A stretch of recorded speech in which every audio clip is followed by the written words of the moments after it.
Event itself. The October Crisis began on the morning of October 5, 1970, when members of the Front de Libération du Québec abducted James Richard Cross, the British Trade Commissioner, from his residency located in Montreal.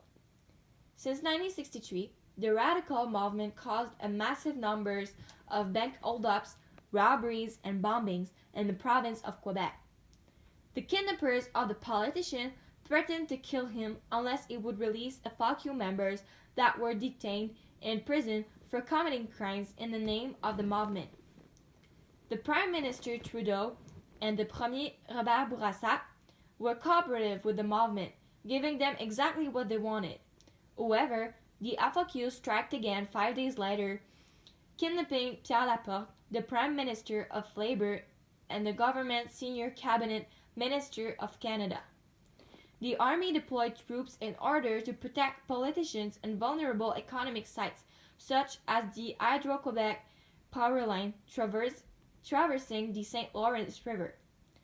Numerous acts of violence were made in the name of the FLQ, and Pierre-Éliott Trudeau, the Prime Minister of Canada, was faced with the severity of these events. He had no other choice but to invoke the War Measure Act, which suspended basic civil rights and liberties, allowing the authorities to arrest civilians with any warrants. The following day of the arrest of the FLQ members, Laporte's kidnappers killed their hostage. 2 months later, James Cross was released as part of a deal which permitted 5 kidnappers to flee Canada.